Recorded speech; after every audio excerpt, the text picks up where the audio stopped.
தலைப்பு: யோசேப்பு நம்முடைய முன்மாதிரி. பாகம் 3. யோசேப்பு தனது சகோதரர்களை மன்னித்தல் எனும் தலைப்பின் கீழ் உள்ள 13வது பாடம். Reprint number 2893. பாடத்தின் தலைப்பு: இரக்கமுள்ள யோசேப்பு. ஆதார வசன பகுதி: ஆதியாகமம் 45ஆம் அதிகாரம் 1 முதல் 15 வசனங்கள். ஆதார வசனம்: ரோமர் 12ஆம் அதிகாரம் 21வது வசனம். நீ தீமையினாலே வெல்லப்படாமல் தீமையை நன்மையினாலே வெல்லு. மனிதர்களுடைய காரியங்களிலுள்ள தெய்வீக பராமரிப்பு பற்றிய விஷயமே இப்பாடத்தினுடைய சாராம்சமாகும். யோசேப்பு எகிப்தினுடைய பார்வோனுக்கு அடுத்த நிலையில் 9 வருடங்கள் காணப்பட்ட பிற்பாடு அவருக்கு 39 வயதாய் இருந்தது. பரிபூரண விளைவுள்ள 7 வருடங்கள் கடந்து போயின.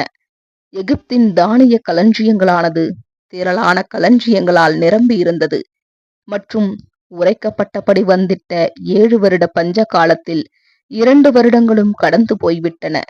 யோசேப்பு தன்னுடைய தகப்பனோடும் சகோதரர்களோடும் தொடர்பு கொள்ளுவதற்கு எவ்விதமான முயற்சியும் எடுத்து கொள்ளாதது போன்று தோன்றுகின்றது.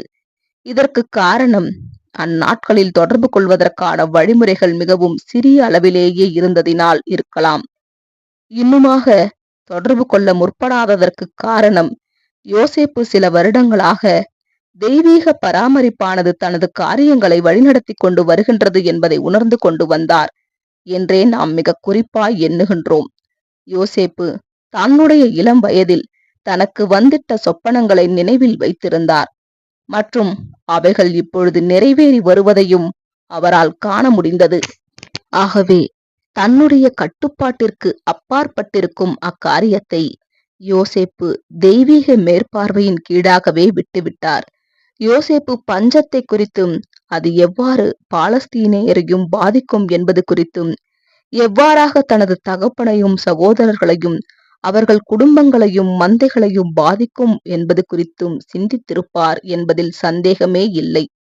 சுற்றுப்புறங்களிலுள்ள மற்ற ஜனங்கள் தானியம் வாங்குவதற்கென எகிப்துக்கு வருவது போல் எபிரேயர்களும் எகிப்துக்கு வருவார்கள் என்று யோசேப்பு எதிர்பார்த்திருந்திருப்பார் என்பதிலும் சந்தேகம் இல்லை. எபிரேயர்கள் பஞ்ச காலத்தினுடைய 2ஆம் வருஷத்தின் முடிவில் எகிப்திற்கு வரவேண்டிய கட்டாயத்திற்கு உள்ளானார்கள். பிரதான அதிகாரியினுடைய அனுமதி இல்லாமல் அந்நிய நாட்டினர்களுக்கு தானியங்கள் விற்பனை செய்வதை தடை பண்ணுகிற கட்டளைகள் ஏதேனும் இருந்திருக்க வேண்டும் என்று நாம் அனுமானிக்கின்றோம். ஆகையால் தான் யோசேப்பின் சகோதரர்கள் யோசேப்பிடம் விவரங்கள் சொல்லத்தக்கதாக யோசேப்பின் முன்னிலையில் கொண்டு வரப்படுவதற்கான கட்டாயத்திற்கு உள்ளானார்கள். யோசேப்பு தனது சகோதரர்களை பரீட்சிக்கத்தக்கதாக அவர்களை வேவுக்காரர்கள், அதாவது அயல் நாட்டின் இரகசியமான தூதர்கள் என்று கூறி முதலாவதாக சிறையில் அடைக்கும் சம்பவமானது தடை பண்ணும் கட்டளை பற்றின நம்முடைய மேற்கூறிய அனுமானத்திற்கு ஆதரவளிக்கின்றது. அதாவது தானியம் விஷயத்தில் எகிப்தில் செல்வ செழிப்பை அறிந்து கொண்டு எகிப்தின் மீது தாக்குதல் பண்ண திட்டம் போடும் அயல் நாட்டாரின் வேவுக்காரர்கள் என யோசேப்பு தன் சகோதரர்களை கூறி சிறையில் அடைத்தார். இது யோசேப்பு தனது சகோதரர்களுடைய வீட்டு சூழ்நிலைகள் குறித்தும் தனது தகப்பனை குறித்தும் எகிப்திற்கு வந்திருந்த தன்னுடைய சகோதரர்கள் மத்தியில் காணப்படாத தன்னுடைய தம்பியாகிய பென்யமீனை குறித்தும் திட்டவட்டமாய் விசாரிப்பதற்கு வாய்ப்பை அளித்தது. பஞ்சம் தொடரும் என்பதினால் அவர்கள் மீண்டுமாக எகிப்திற்கு வரவேண்டிய கட்டாயத்திற்குள்ளாக காணப்படுவார்கள் என்பதை யோசேப்பு நன்கு அறிந்தவராக சிமியோனை எகிப்திலே பிணை கைதியாக வைத்து அவர்கள் மீண்டும் வருகையில் பென்யமீனை அழைத்து வருவதன் மூலம் அவர்கள் சொல்லிய வார்த்தைகளின் உண்மையை நிரூபிப்பதற்கான வாய்ப்பையும் அவர்களுக்கு இறுதியாக அருளினார்.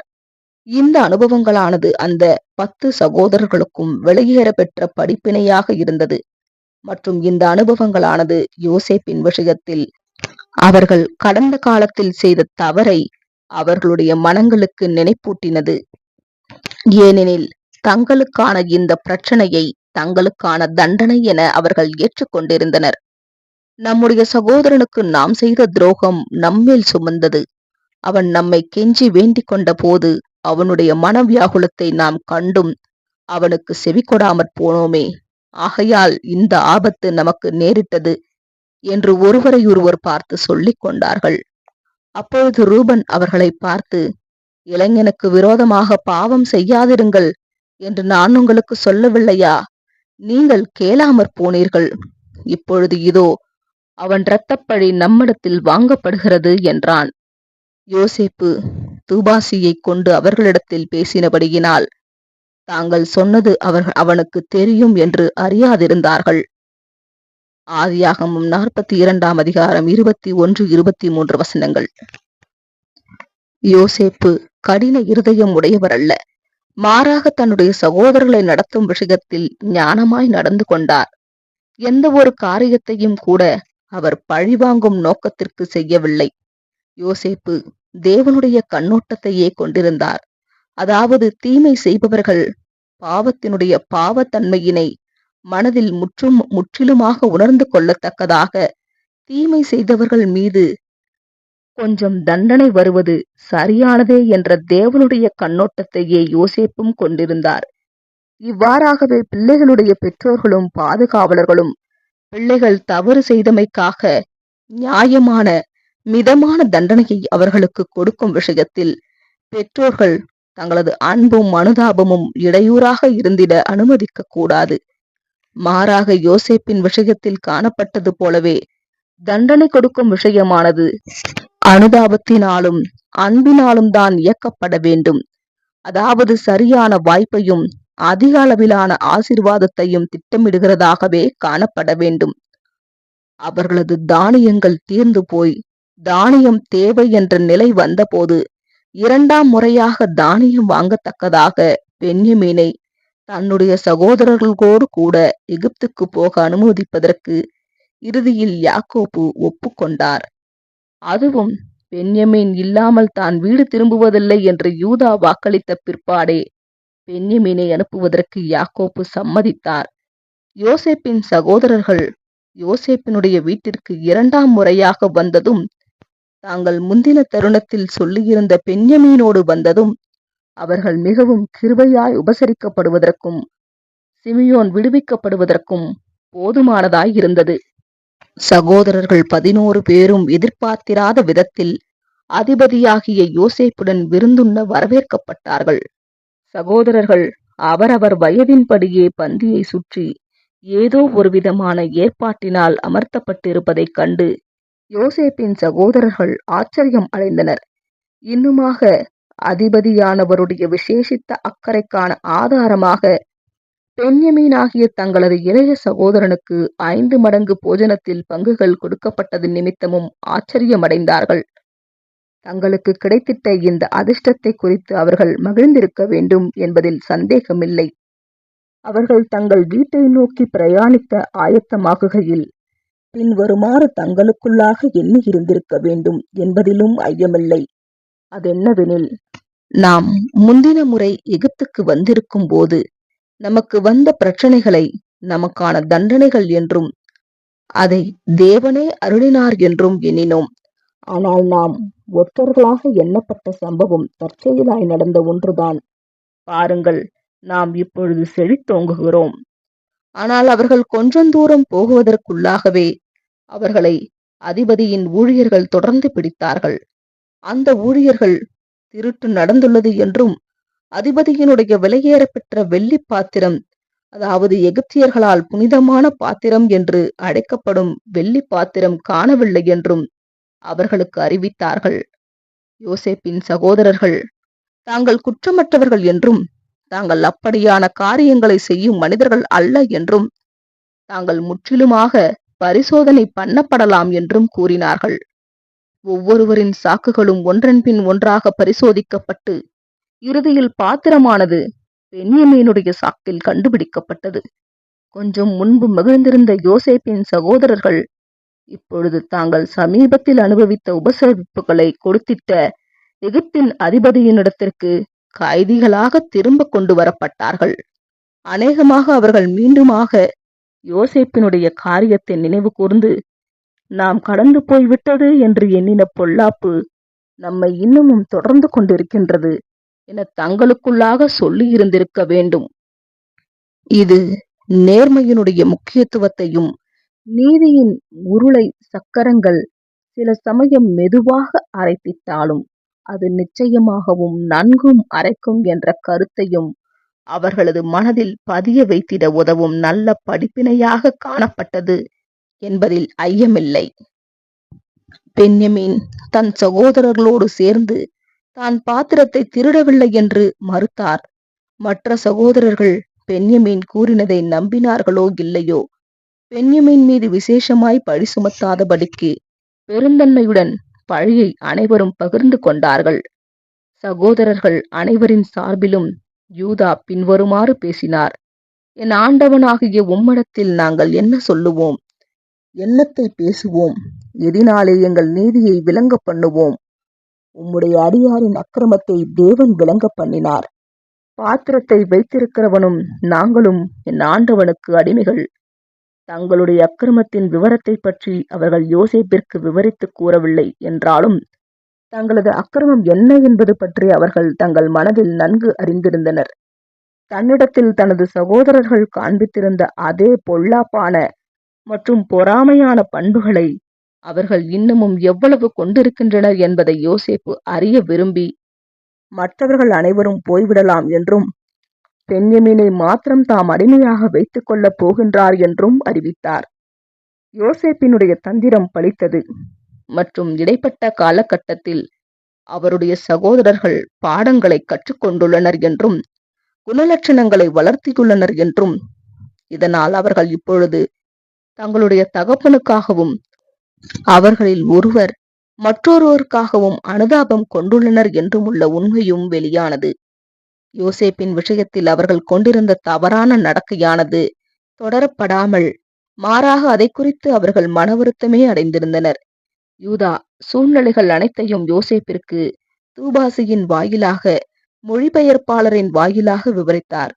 பென்யமீன் மீது யாக்கோப்பு கொண்டுள்ள அன்பையும், யோசேப்பு மரித்துவிட்டதாக எண்ணி யாக்கோப்பு அடைந்த துக்கத்தையும், யாக்கோப்பு தனது குடும்பத்தின் மீது கொண்டுள்ள அக்கறையையும் யூதா மிகவும் தீவிரமாக காண்பித்தபடியினால் யோசேப்பினால் தனது உணர்வுகளை அடக்கக்கூடாமற் போயிற்று. தன்னுடைய சகோதரர்களுக்கு தன்னை வெளிப்படுத்த வேண்டிய நேரம் வந்துள்ளது என்பதை யோசேப்பு உணர்ந்து கொண்டு, இப்படியான சந்தர்ப்பத்தில் தனது சகோதரர்கள் அதிகம் தர்ம சங்கடத்திற்கு ஆளாகாதபடிக்கு அனைத்து எகிப்தியர்களையும் அறையிலிருந்து வெளியேறும்படிக்கு கட்டளையிட்டார்.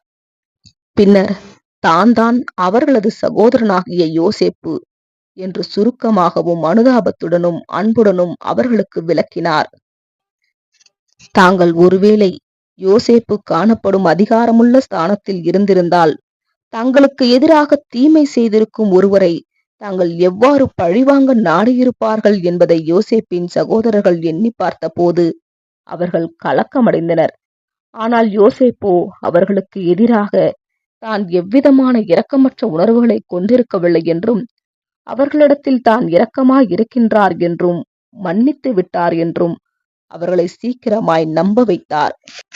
இம்மாதிரியான சூழ்நிலைகளில் யோசேப்பினால் வெளிப்படுத்தப்பட்டதான ஆவி சுபாவப்படியான மாம்சீக மனுஷனினால் மாத்திரமல்லாமல் கிறிஸ்து இயேசுவுக்குள்ளாக புது சிருஷ்டிகளாய் இருப்பவர்களாலும் பின்பற்ற தகுந்த ஒன்றாகும்.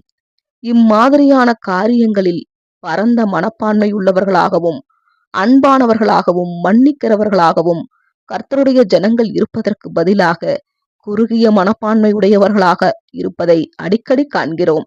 எபிரேய மொழியிலேயே தன்னுடைய சகோதரர்களிடத்தில் இப்பொழுது பேசிக் கொண்டிருந்த யோசேப்பு தன்னுடைய வார்த்தைகளினால் மாத்திரமல்லாமல் முன்பு நடந்த சம்பவங்கள் பற்றின தனது அறிவின்படி தான் அவர்களுடைய சகோதரன் என்று அவர்கள் அடையாளம் கண்டு கொள்ளத்தக்கதாக, நான் யோசேப்பு என்றும், எகிப்துக்கு போகிறவர்களிடத்தில் விற்று போட்ட உங்கள் சகோதரனாகிய யோசேப்பு நான் தான் என்றும் திரும்ப திரும்ப எடுத்து கூறினார். யோசேப்பு இவைகளை மிகுந்த இரக்கத்துடன் பேசினபடியாலும், அவருடைய வார்த்தைகளிலும் கிரியைகளிலும் கோபமும் வன்மமும் முற்றிலுமாக இல்லாதிருந்ததினாலும் அவர்கள் நம்பிக்கை கொண்டு யோசேப்பு கிட்டி வரும்படி அழைத்ததற்கு இணங்க யோசேப்பிற்கு அருகே வந்தார்கள். அநேக கிறிஸ்தவர்கள் ஒருவேளை யோசேப்பினுடைய ஸ்தானத்தில் காணப்பட்டு இருந்திருப்பார்களானால், தங்களது சகோதரர்களை தவறாக கணித்து விடுவதின் மூலம் தங்கள் சகோதரர்களிடம் அவர்களின் தவற்றை திரும்பவும் கூறி பிரசங்கம் பண்ணிடுவதன் மூலம் மேலும் தங்களது வலிமையின் கீழ் அச்சகோதரன் காணப்படுவதினால் எப்படியெல்லாம் தங்களால் அவர்களை துன்பப்படுத்த முடியும் என்றும் மற்றும் இப்படியாக முடியும் என்றாலும் தாங்கள் அவர்களை இப்படியாக துன்பப்படுத்துவது இல்லை என்றும் கூறிவிடுவதன் மூலம் இந்த மாபெரும் பாடத்தினுடைய முழு தாக்கத்தையும் தங்களது சகோதரர்களிடத்தில் கெடுத்து போட்டு விடுவார்கள். ஆனால் இப்படியாக நடந்து தாக்கத்தை கெடுத்து போட முடியாத அளவுக்கு யோசேப்பு மிகவும் ஞானமுள்ளவராகவும் இரக்கமுள்ளவராகவும் காணப்பட்டார்.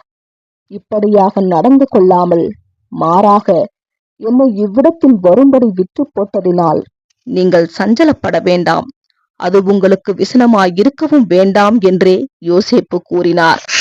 சுபாவத்தின் படியான ஒரு மனுஷன் யோசேப்பு இங்கு வெளிப்படுத்தப்பட்டுள்ள தேவனுடைய ஆவியை இவ்வளவுக்கு பெற்றிருப்பது என்பது ஆச்சரியமே. யோசேப்பு சுபாவத்தின்படியான மாம்ச மனுஷன்தான் என்பதையும் நாம் அறிவோம். பெந்தெகோஸ்தே நாள் வரை நம் சந்ததியிலுள்ள எவர் மேலும் பரிசுத்த ஆவி பொழியப்படவில்லை. இது முற்பிதாக்களுடைய குணலட்சணத்தை பற்றிய ஒரு குறிப்பையும் அளிக்கின்றதாயிருக்கின்றது. அதாவது ஆதியில் மனிதன் கொஞ்சம் குரங்கிற்கு மேற்பட்டவனாகவும் கரடுமுரடான மற்றும் காட்டுமிராண்டித்தனமான இயல்புகளை உடையவனாகவும் இருந்தான் என்ற பரிணாம கொள்கைக்கு எதிரான ஒரு குறிப்பையும் அளிக்கின்றதாயிருக்கின்றது.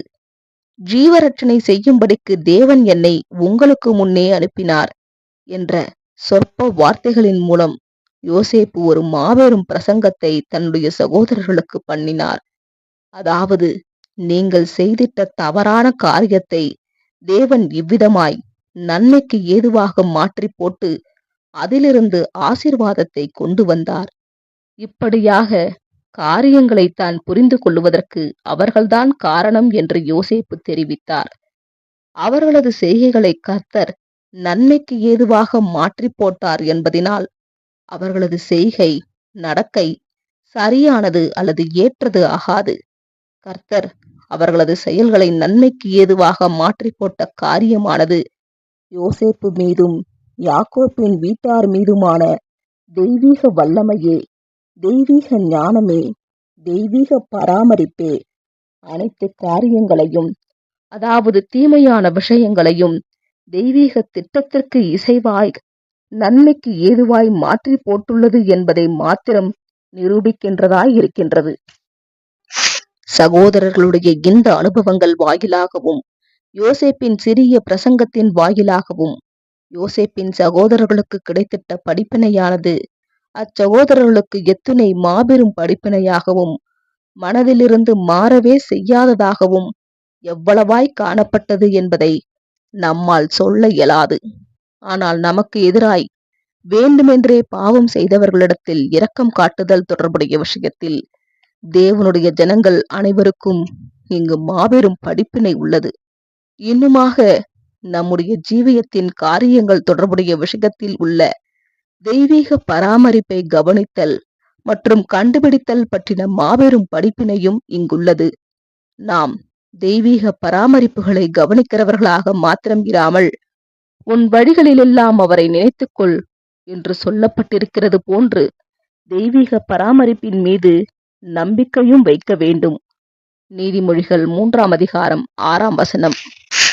யோசேப்பு தன்னுடைய அனுபவங்களினால் தனக்குள் அதிக அளவிலான சுயமேட்டிமையை வளர்த்து கொள்ளுவதற்கு அனுமதித்திருக்க முடியும். தான் அதிர்ஷ்டம் உள்ளவன் அல்லது தான் இயல்பாகவே அறிவுமிக்கவன், எளிதில் கவருபவன், சாதுரியவான் என்றும் இத்தன்மைகளே தனது வெற்றிக்கான காரணம் என்றும் இதுவே தன்னுடைய தகப்பன் தன்னை விசேஷமாய் நேசித்ததற்கான காரணம் என்றும் இக்காரணங்களினாலேயே தான் அடிமையாக விற்கப்பட்ட போது தான் செல்வமிக்க நல்ல எஜமானால் வாங்கப்பட்டார் என்றும் தன்னுடைய இந்த திறமைகளினால் சிறப்பு அம்சங்களினால் தான் போத்திபாருடைய இல்லத்தில் உயர்நிலைக்கு உயர்த்தப்பட்டார் என்றும் இந்த தன்னுடைய சிறப்பு இயல்புகளினாலேயே தான் சிறைச்சாலையிலும் கூட உயர்வு பெற்றார் என்றும் தன்னுடைய கூரிய அறிவாற்றலால் தன்னால் சொப்பனங்களுக்கு வியாக்கியானம் கொடுக்க முடிந்தது என்றும் தான் அனைத்து விஷயங்களிலுமே மற்றவர்களை காட்டிலும் மிஞ்சி காணப்பட்டார் என்றும் மற்றவர்களுக்கு இவைகளை அறிந்திருந்தார்கள் என்றும், இவ்வாறாகவே இயல்பாகவே தான் உயர்ஸ்தானத்தை அடைந்தார் என்றும் சிலர் எண்ணிக்கொள்ளுவது போன்று யோசேப்பாலும் தனக்குள் சிந்தித்திருக்க முடியும். ஒருவேளை யோசேப்பு மேற்கூறியபடி தற்பெருமையும் கர்வமும் கொண்டிருந்திருப்பாரானால் அது அவருடைய வீழ்ச்சிக்கு நேராகவே வழிநடத்தி இருக்கும் என்பதும், தேவன் தொடர்ந்து யோசேப்பை ஆசிர்வதித்து முன்னேற்றம் அடைய மற்றும் வளம் பெற செய்திருக்க மாட்டார் என்பதும் நமக்கு நிச்சயமே.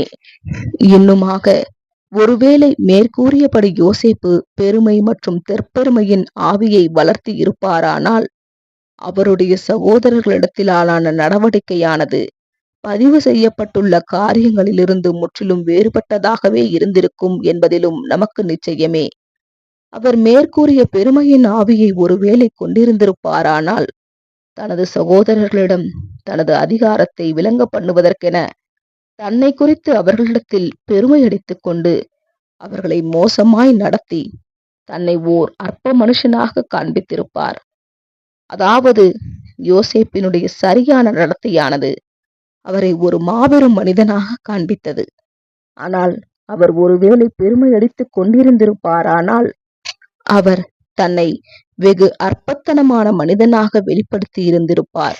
யோசேப்பு ஒரு மாபெரும் மனிதனாவார் மற்றும் அவரது மகத்துவமானது எகிப்து ராஜ்யத்தினுடைய பொருளாதாரத்தின் விஷயத்தில் உள்ள அவரது நிர்வாகத்தில் மாத்திரம் வெளிப்படாமல் விசேஷமாக அவர் தேவனை சார்ந்திருந்த விஷயத்திலும் தன்னுடைய கொள்ளு தாத்தாவாகிய ஆபிரகாம், தாத்தாவாகிய ஈசாக்கு மற்றும் தனது தகப்பனாகிய யாக்கோபு மூலமாக தெய்வீக வாக்குத்தத்தமும் ஆசீர்வாதமும் ஏதோ ஒரு விதத்தில் தன்மீதும் காணப்படுகின்றது என்பதையும், இந்த தெய்வீக தயவினாலேயே காரியங்கள் இவ்வாறாக நடைபெற்று வருகின்றது என்பதையும் பற்றி அவர் உணர்ந்து கொண்ட விஷயத்திலும்தான் யோசேப்பினுடைய மகத்துவம் வெளிப்படுகின்றது. இந்த சம்பவத்திலிருந்து ஆபிரகாமின் ஆவிக்குரிய சந்ததி விலையேற பெற்ற படிப்பினைகளை எடுத்துக்கொள்ளலாம். பூமிக்குரியதாகவும் உலக பிரகாரமானதாகவும் காணப்படத்தக்கதான அனைத்து ஆசீர்வாதங்களையும் கர்த்தரே கொடுக்கின்றார் என்று யோசேப்பு ஒப்புக்கொள்ளுவது ஏற்ற காரியமாக இருக்குமானால், ஆபிரகாமினுடைய ஆவிக்குரிய சந்ததியார் ஆவிக்குரிய ஆசீர்வாதங்களை பிதாவின் கரத்திலிருந்து பெற்றுக்கொண்டார்கள் என ஒப்புக்கொள்ளுவதும், கிடைத்த ஒவ்வொரு இரக்கத்திலும் ஊழியம் புரிவதற்கான வாய்ப்புகளிலும் கர்த்தருடைய பராமரிப்பின் கரமே காணப்படுகிறது என அடையாளம் கண்டு கொள்ளுவதும் எவ்வளவு அதிகமாய் ஏற்ற காரியமாக காணப்படும்.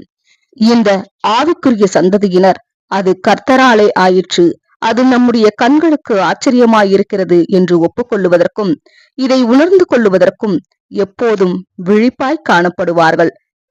தேவனுடைய ஆவிக்குரிய பிள்ளைகளில் சிலர் பெருமிதம் கொள்வதையும், கர்த்தரிடமிருந்து அவர்கள் பெற்றுக்கொண்டதான தேவனுடைய தயவும் சத்திய அறிவும் அவர்களுடைய சொந்த முயற்சிகளினால் அடைய பெற்றது என பேசுவதையும், அதாவது தெய்வீக திட்டத்தை கண்டுபிடித்ததில் தங்களுக்கு கொஞ்சம் கனம் சேரும் என்பது போன்று பேசுவதையும் நாம் சில சமயம் காணும் போது வருத்தமடைகிறோம். இன்னுமாக ஆவிக்குரிய இஸ்ரவேலர்கள் யோசேப்பை காட்டிலும் மிகவும் இரக்கமுள்ளவர்களாக காணப்பட வேண்டும். யோசேப்பினால் தன்னுடைய சகோதரர்கள் இடமிருந்தும் மற்றவர்களிடமிருந்தும் வந்த துன்புறுத்தல்களை தெய்வீக செயல்பாட்டின் நிகழ்வுகளாக பார்க்க முடிந்ததானால், அதாவது வரவிருக்கிற ஆசீர்வாதங்கள் மற்றும் உயர்த்தப்படுதலுக்கு தன்னை ஆயத்தப்படுத்துவதற்காக அந்த துன்புறுத்தல்களை கர்த்தர் பயன்படுத்துகிறார் என யோசேப்பினால் பார்க்க முடிந்ததானால், ஆவிக்குரிய இஸ்ரவேலனும் தனக்கான ஏமாற்றங்கள் என்பது தேவனால் நியமிக்கப்பட்டவைகள் என்று எடுத்துக்கொள்ள வேண்டுமல்லவா? His disappointments as God's appointment என்று எடுத்துக்கொள்ள வேண்டும். இன்னுமாக ஆவிக்குரிய இஸ்ரவேலன் தெளிவான விசுவாச கண்களுடன் தனது ஆவிக்குரிய முன்னேற்றங்களின் அநேக காரியங்களானது உலகம் மற்றும் கள்ள சகோதரர்களிடம் இருந்ததான துன்புறுத்தல்களின் விளைவாகவே வந்துள்ளது என்பதை பார்க்க முடிகின்றவனாய் காணப்பட வேண்டுமல்லவா? இன்னுமாக யோசேப்பை போன்று ஆவிக்குரிய இஸ்ரவேலனும் தேவன் தன்னை ஆவிக்குரியவற்றில் உயர்த்துவதற்கும் தன்னை புது சிருஷ்டி என தேவனுடைய சுதந்திரர் என தனது கர்த்தராகிய கிறிஸ்து இயேசுவுடன் உடன் சுதந்திரவாளி என பூரணப்படுத்துவதற்கும் அவர் பயன்படுத்த சித்தம் கொண்டுள்ள பல்வேறு கருவிகளாகிய இந்த உலகம் மற்றும் கள்ள சகோதரர்களை மிகுதியான அகமகிழ்வுடன் கண்ணோக்க வேண்டுமல்லவா? இப்படியாக ஆவிக்குரிய இஸ்ரவேலன் நிச்சயமாக காணப்பட வேண்டும். நம்முடைய ஆவிக்குரிய முன்னேற்றங்கள் என்பது கர்த்தரால் உண்டானதே ஒழிய நம்மால் அல்ல என்பதை நாம் கண்டு கொள்ளாதபடிக்கு நமக்கு தடையாயிருக்கும் காரியங்கள் தாழ்மையின்மையும் தெய்வீக பராமரிப்பின் மீதான நம்பிக்கையின்மையும் ஆகும். இன்னுமாக நம்மை துன்புறுத்துகிறவர்களிடத்திலும் நம்மை இழிவாய் நடத்தினவர்களிடத்திலும் நாம் பொறுமையாயும் இரக்கமாயும் அனுதாபமாயும் அன்பாயும் இருப்பதற்கு நமக்கு தடையாயிருக்கும் காரியங்கள் கர்த்தருடைய ஆவியின்மையும் இரக்கத்தினுடைய ஆவியின்மையும் மற்றும் நம்மை ஆவிக்குரியவற்றில் கட்டி எழுப்புவதற்கென தேவனால் பயன்படுத்தப்படும் கருவிகள் சகோதரர்களாகவோ அல்லது உலகத்தாரராகவோ இருப்பினும் அவர்கள் மீது அனுதாபம் கொள்ள வேண்டும் என்பதை சரிவர பார்க்க தவறி போனதும் ஆகும். பின்னர் யோசேப்பு தேவனுடைய பராமரிப்பையும் பரிபூரணமான விளைவுள்ள 7 வருஷத்தையும் 7 வருட கால பஞ்சத்தையும் குறித்து விவரித்தார். மேலும் தேவன் எவ்வாறு அனைத்து காரியங்களையும் மேற்பார்வையிட்டு நடத்துகிறார் என்றும் இக்காரியங்கள் மூலம் தேவன் ஆபிரகாமின் சந்ததியை ஆதரித்தார் என்றும் விவரித்து, ஆதலால் நீங்கள் அல்ல, தேவனே என்னை இவ்விடத்திற்கு அனுப்பினார் என்று கூறினான். நமக்கு ஆசீர்வாதங்கள் கடந்து வந்த பொல்லாப்பான கருவிகளுக்கு நாம் கீர்த்தியை செலுத்திடக் கூடாது. ஒருவேளை அப்படி கீர்த்தி செலுத்துவோமே ஆனால் நாம் தீமையை நன்மை என்று சொல்லுகிறவர்கள் ஆகிவிடுவோம். மாறாக நாம் கீர்த்தியை கனத்தை தேவனுக்கே செலுத்துகிறவர்களாய் காணப்பட வேண்டும். ஏனெனில் தீமையான நோக்கத்துடன் செய்யப்பட்ட காரியத்தையும் தீமையையே கொண்டிருந்த காரியத்தையும் பூலோக தளத்திற்கு மேலான தெய்வீக ஞானமானது நம்முடைய நன்மைக்கு ஏதுவாக மாற்றி போடும் ஆற்றல் கொண்டிருந்ததினாலேயே ஆகும். நாம் தேவனுடைய காருண்யத்தை பற்றின பாடங்களை கற்று வர வர அவருடைய ஞானம், வல்லமை மற்றும் அன்பு பற்றியும் நாம் கற்று வர வர நம்முடைய நன்மைக்கு ஏதுவாய் நடந்து கொண்டு வருகின்றது என நம்மால் பார்க்க முடிந்த காரியங்களில் கர்த்தரிடத்தில் நம்பிக்கை கொள்ள முடிகிற நிலையை நாம் அடைவது வரையிலும் மாத்திரம் அல்லாமல் முற்றிலும் இருள் நிறைந்ததாகவும் எந்த நன்மையும் வர முடியாது என்பது போல் தோன்றும் காரியங்களிலும் கூட கர்த்தரிடத்தில் நம்பிக்கை கொள்ள முடிகின்ற நிலையை நாம் அடைவது வரையிலும் நமது விசுவாசமானது பலம் மேல் பலமடைந்து வருகின்றதாய் இருக்கும். இவ்வாறாக நாம் அவரது தடயங்களை காண முடியாத போதிலும் அவர் மேல் நம்பிக்கை கொள்ளுகிறவர்களாயிருப்போம். இதுவே விசுவாசமாகும். விசுவாசம் தேவனுடைய ஈவாகும். கர்த்தருடைய கிருபையான வாக்குத்தத்தங்களானது சரியான விதத்தில் ஏற்றுக்கொள்ளப்பட்டு உணர்ந்து கொள்ளப்பட்டு அதற்கு ஏற்றாற்போல் செயல்படும் போது விசுவாசமானது வளர்த்தப்பட்டு போதுமான வளர்ச்சியை அடைகின்றது. கர்த்தருடைய வேலை வரட்டும் என்று பொறுமையுடன் காத்திருந்த யோசேப்பு 20 வருடங்களாக தனது தகப்பனுடைய முகத்தை பார்க்காமல் இருந்திருக்க இப்பொழுது தனது சகோதரர்களுடைய அரிக்கட்டுகளானது தன்னுடைய அரிக்கட்டை சுற்றி வணங்கி நின்றது என்பதான தன்னுடைய முதலாம் சொப்பனத்தின் நிறைவேறுதலை கண்டபடியினால் தன்னுடைய 2ஆம் சொப்பனம் நிறைவேறக்கூடிய தருணமாகிய தன்னுடைய தகப்பனை மீண்டுமாக பார்ப்பதற்குரிய கர்த்தருடைய வேலை வந்துள்ளது என்பதையும் உணர்ந்து கொண்டான். இதற்கு முன்பு வரையிலும் பொறுமையுடன் காணப்பட்ட யோசேப்பு இப்பொழுது துரிதப்பட்டார். ஏனெனில் வேலை வந்துவிட்டது. ஆகவே யோசேப்பு தன்னுடைய சகோதரர்களை நோக்கி, நீங்கள் சீக்கிரமாய் என் தகப்பனிடத்தில் போய், தேவன் என்னை எகிப்து தேசம் முழுவதற்கும் அதிகாரியாக வைத்தார், என்னிடத்தில் வாரும், தாமதிக்க வேண்டாம் என்றார். ஆதியாகமம் 45ஆம் அதிகாரம் 9ஆம் வசனம். பெருமையின் காரணமாக யோசேப்பு தனது ஸ்தானத்தின் மகிமைகளை கனங்களை தனது சகோதரர்களுடைய மனதில் பதிய வைத்திட முற்படாமல் மாறாக யாக்கோப்பினுடைய எச்சரிப்பான தன்மையானது அவர் கோசேன் நாட்டினுடைய நன்மைகளை அடையும் விதத்தில் அவருக்கு தடையாக இருந்திடக் கூடாது என சகோதரர்கள் தங்கள் தகப்பனாகிய யாக்கோப்பிற்கு முழு நிச்சயத்தை கொடுக்கத்தக்கதாக யோசேப்பு தனது அதிகாரத்தையும் அவர்களை பராமரிப்பதற்கான தனது வல்லமையையும் குறித்து தனது சகோதரர்களுக்கு நிச்சயம் அளிக்கவே இவற்றை கூறினார். யோசேப்பினுடைய சகோதரர்களும் தகப்பனும் யோசேப்பினுடைய அரியணையிலும் அதிகாரத்திலும் பங்கடையும்படிக்கு அழைக்கப்படாமல் மாறாக யோசேப்பினுடைய அதிகாரத்தின் மூலமாக கடந்து வரும் ஆசீர்வாதங்கள் அனைத்திலும் பங்கடைவதற்காகவே அழைக்கப்பட்டனர். இப்படியே 1000 வருட யுகத்தின் போதும் யோசேப்பினால் அடையாளப்படுத்தப்படும் தலையும் சரீரமுமாகிய கிறிஸ்து வல்லமை மற்றும் மகிமையின் சிங்காசனத்தில் காணப்படும் போது, அதாவது பரமபிதாவின் சிங்காசனத்தில் காணப்படும் போது, பூமியிலே தேவனுடைய ராஜ்யம் ஸ்தாபிக்கப்பட்டிருக்கும் போது, உண்மையான பரலோக அப்பத்திற்காக நித்திய ஜீவனுக்காக பசி கொண்டிருப்பவர்கள் வந்து அதை பெற்றுக்கொள்ளும்படிக்கு அழைக்கப்படுவார்கள். பூமிக்குரிய வகுப்பாரில் எவரும் ராஜ்யத்தின் கணங்களில் பங்கடையும்படிக்கு அழைக்கப்படுவதில்லை. காரணம், ராஜ்ய வகுப்பார் அப்போது நிறைவடைந்திருப்பார்கள். ஆனால் பூமிக்குரிய வகுப்பார் ராஜாதி ராஜாக்கள் மற்றும் கர்த்தாதி கர்த்தரின் கீழ் மனதிலும் ஒழுக்கத்திலும் சரீரத்திலும் ராஜ்யத்தின் ஆசீர்வாதங்களையும் பலத்தையும் மற்றும் ஆரோக்கியத்தையும் பெற்றுக்கொள்ளும்படிக்கு அழைக்கப்படுவார்கள். யோசேப்பும் அவரது சகோதரர்களும் விடை பெற்றுக் கொண்ட சம்பவம் தாக்கம் நிறைந்ததாய் இருந்தது. இப்பொழுது தங்களுக்கு எகிப்தில் முதல் முறை வந்தபோது நடந்திட்ட முந்தின சம்பவத்தின் அனுபவங்கள் மற்றும் பென்யமீனுடைய சாக்கில் காணப்பட்ட வெள்ளி பாத்திரத்தின் அர்த்தத்தையும் அவர்கள் புரிந்து கொண்டார்கள். இந்த அனைத்து சம்பவங்களும் யோசேப்பு தங்கள் மீது கொண்டிருந்த அன்பையும் அனுதாபத்தையும் வெளிப்படுத்துவதற்கு வழிநடத்தினது என்று அவர்கள் கண்டு கொண்டார்கள். யோசேப்பு பென்யமீன் மீதானது தனது விசேஷித்த அன்பை வெளிப்படுத்தும் வண்ணமாக பென்யமீனை முதலாவது முத்தம் செய்து சந்தோஷத்தினால் அழுதார் மற்றும் இப்படியே மற்ற சகோதரர்களுக்கு செய்து அவர்களை வழி அனுப்பி வைத்தார். பாசத்திற்கு அன்பிற்கு வல்லமை சக்தி உள்ளது. அதனால் அன்புடன் கூடிய பாசம் வெளிப்படுத்தப்பட வேண்டும். இல்லையேல் அதன் ஆற்றல் உணரப்பட முடியாது. அநேக பெற்றோர்களிடத்திலும் கணவன்மார்களிடத்திலும் மனைவிமார்களிடத்திலும் பிள்ளைகளிடத்திலும் காணப்படும் பிரச்சனை என்னவெனில், அவர்கள் தாங்கள் கொண்டிருக்கும் பாசத்தை வெளிப்படுத்தாமல் இருப்பதே ஆகும். பெருமை அல்லது பயம் அல்லது வேறெதாகிலும் காரியமானது அவர்கள் ஒருவரோடொருவர் மனம் விட்டு வெளிப்படையாக பேச முடியாத வண்ணம் தடையாக காணப்படுகின்றது. இங்குள்ள யோசேப்பினுடைய மாதிரியானது பின்பற்ற தகுந்த ஒன்றாகும். அவருக்குத்தான் தீமை செய்யப்பட்டது. அவர்தான் இப்பொழுது அதிகாரத்திலும் காணப்படுகிறார். கௌரவமும் யோசேப்பிற்குத்தான் இருந்திருக்க வேண்டும். எனவேதான் சகோதரர்களை முத்தம் செய்வதற்கும் தன்னை தாழ்த்துவதற்கும் யோசேப்புதான் அதிகம் தன்னை தாழ்த்தி இருக்க வேண்டும். யோசேப்பின் சகோதரர்கள் இதை உணர்ந்து கொண்டார்கள் என்பதில் நமக்கு நிச்சயமே. இப்படியாக மிக உயரிய ஸ்தானத்தில் காணப்படும் தங்களது சகோதரன் இப்படியான ஒரு பாசத்தை வெளிப்படுத்தின காரியமானது அவர்களது இருதயத்தை தொட்டிருக்கும் என்பதிலும், அது அவர்களுடைய வாழ்நாட்கள் முழுவதும் அவர்களுடைய நன்மைக்கு ஏதுவாய் காணப்பட்டிருக்கும் என்பதிலும் ஐயமில்லை.